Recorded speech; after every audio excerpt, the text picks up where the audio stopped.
Good morning students. बेटा हमने इसकी माँ क्या एक कहानी की व्याख्या कर ली थी। अब हम इसकी आगे एक्सरसाइज करेंगे। देखो, मौखिक प्रश्न, उपवन में कौन भ्रमण कर रहा था। तो बेटा ये क्वेश्चन आंसर है। मैंने यहाँ अलग नोटबुक पर, जैसे मैं हमेशा लिखती हूँ ऐसे मैंने कर रखे हैं, तो नंबरिंग डाली हुई है। आप नंबरिंग के हिसाब से अपना देख लेना, ठीक है।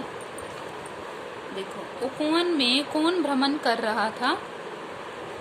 उपवन में राहुल के पिता भ्रमण कर रहे थे, ठीक है। ये क्वेश्चन है, उपवन में कौन भ्रमण कर रहा था। उपवन में राहुल के पिता भ्रमण कर रहे थे। नेक्स्ट देखो, उपवन के सौंदर्य का वर्णन कीजिए। उपवन में तरह तरह के रंगों वाले फूल खिले थे और उन पर ओस की बूंदें पड़ी थी। पानी लहरा रहा था, सुगंधित हवा चल रही थी, पक्षी चहचहा रहे थे, ठीक है।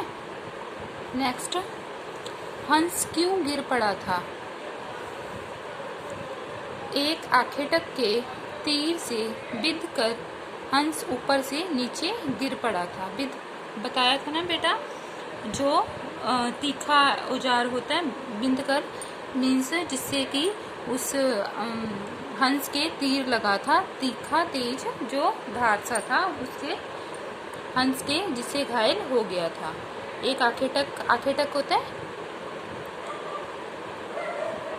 शिकारी। आखेटक मीन्स शिकारी। एक शिकारी के तीर से बिध कर हंस ऊपर से नीचे गिर पड़ा था, ठीक है। ये नंबरिंग डालिए, कै खे गै, कै खे गै। आगे देखो, अर्थ ग्रहण संबंधी प्रश्न। काव्यांश को पढ़कर प्रश्नों के उत्तर दीजिए। ये काव्यांश है। कोई निरपराध को मारे तो क्या अन्य उसे ना उभारे।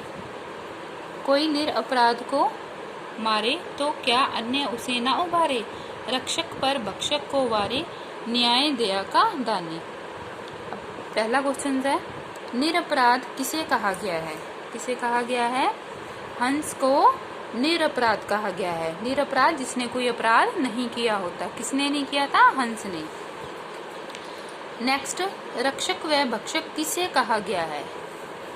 देखो, रक्षा करने वाला अर्थात रक्षक, यहाँ राहुल के पिता को कहा गया है। उन्होंने रक्षा करी थी ना।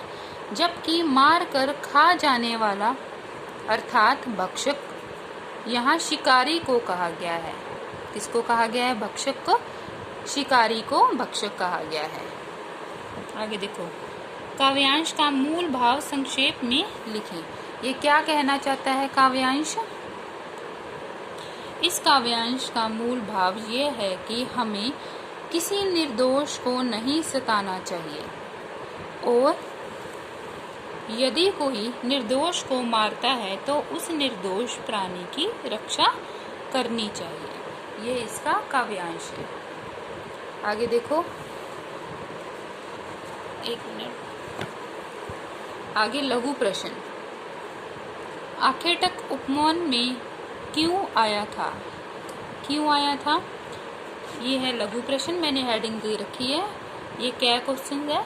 ये क्या, आखेटक उपवन में पक्षियों का आखेट करने आया था, मतलब कि शिकार करने आया था। आगे देखो, आखेटक किस बात की हट कर रहा था और क्यों।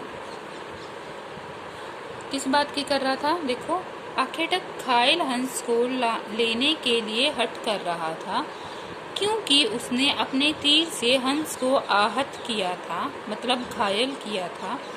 इसलिए वह घायल हंस पर अपना अधिकार जता रहा था कि मैंने इसको घायल किया है तो ये हंस भी मेरा है, ठीक है बेटा। अब आगे नेक्स्ट क्वेश्चन देखो, बात न्यायालय तक क्यों चली गई। क्यों चली गई, ये रहा क्वेश्चन। गै, ये भी गै है। घायल हंस को राहुल के पिता ने बचाया था। वह हंस को आखेटक को देना नहीं चाहते थे, मगर आखेटक उस पर अपना अधिकार जताकर उसे लेना चाहता था। जब दोनों पक्ष अपनी अपनी बात पर अड़ गए तो बात न्यायालय तक चली गई, ठीक है। आ रहा है बेटा क्लियर? चलो आगे देखो।